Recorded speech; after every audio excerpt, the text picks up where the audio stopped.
I was recently gifted a Citizen dive watch right here, and well, not only is it Citizen, but it's also an automatic, and now I feel like I'm somewhat conflicted. Now, don't take this discussion so seriously. I mean, we're just talking about watches here, but maybe it's just me.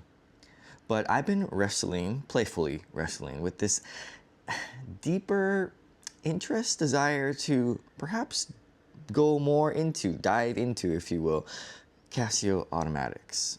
Or maybe I should just stick with the Casios. And I have these two Casios just as demonstrations, since it's basically the same watch. And so for those of us who enjoy collecting watches and admire their craftsmanship, the different designs, maybe you've gone through this feeling, and it's that dopamine kick that is from something new and something different.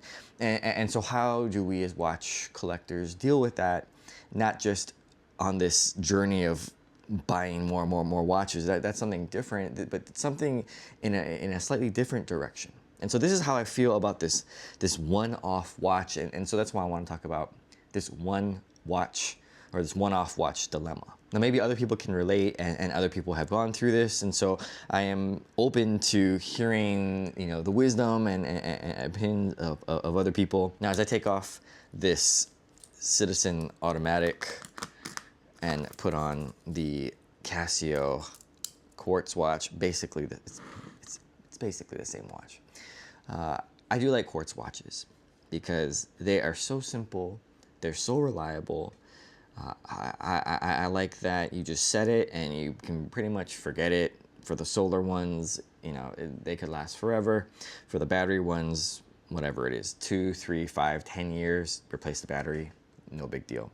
I also like Casio because they are affordable for the most part. Like if you stay within that affordable yard, it would be pretty affordable. Overall, generally pretty reliable. But then when I start looking at like the Citizen watch, it's just something new and something interesting, and in some different aspects that I never thought as a watch collector, someone who's interested in watches, I'd be looking at. Now, when I first got into looking at watches, I knew that there was basically two paths I could choose. One was quartz, and one was what was automatic, mechanical watches. And I spent a long time actually just thinking about which one would be the path that I wanted to take, because at the time I was like, I don't want to go on both paths, because I feel like if I'm going on both paths, it's just going to split me up, and I feel like I might get burned out. I really was not interested in the mechanics of the watch, like the fact that it has a coil and springs and you don't need a battery. Like that doesn't necessarily interest me, especially when you can't see any of it. But it just that's not like the cool factor. I mean, it's novel, but that's about it. The second was more to do with the brand.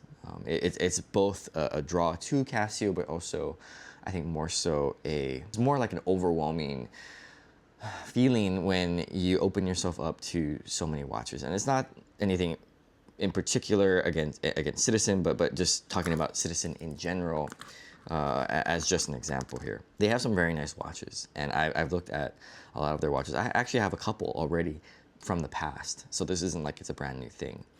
I do like their eco-drive technology. I think it's really great. And I remember when I was in Japan, actually, I was walking by a department store and I saw the eco-drive 1.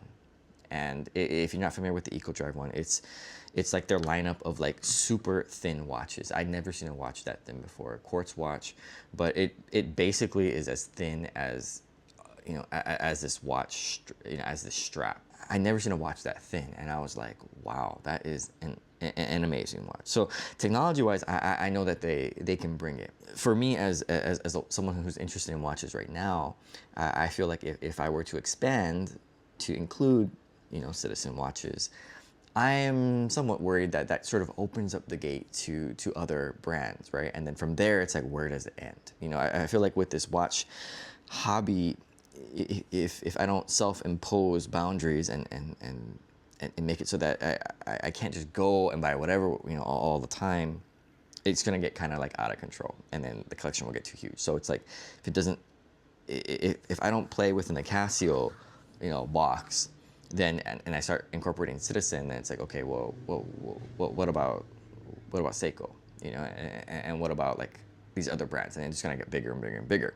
And again, this is a playful discussion. That's something that I should be enjoying, but something that I am thinking about, because a lot of people before me who have enjoyed this watch hobby, maybe they don't think about those things, and so it gets somewhat out of control and it becomes not an enjoyable hobby. And so that's sort of what this dilemma is for me. And again, it's a playful dilemma. It doesn't mean that I abandon Casio altogether, but it's something that I'm trying to introspectively think about as I enjoy all these watches. I mean, again, this is just an example. I have so many Casio watches, but this is basically the same watch, except this one's a lot smaller and lighter and more reliable. But this is sort of that one-off watch dilemma, that when you're gifted a new watch that's not like the others, what do you do with it? You know, do you let this one watch open up all these different doors and new possibilities and interests, or do I basically just close that door and just say, hey, I have this nice automatic, watch. It's just a one-off watch. It is what it is, but I'm going to continue to play within, the boundary that I somewhat set myself. And then again, it doesn't change anything about the videos that I make on this channel. It doesn't change, my interest in Casio. I'm still going to have an interest in Casio, but I am just curious if other people have felt this when it comes to getting specifically one different watch, a one-off watch, and how that impacts the rest of your collection.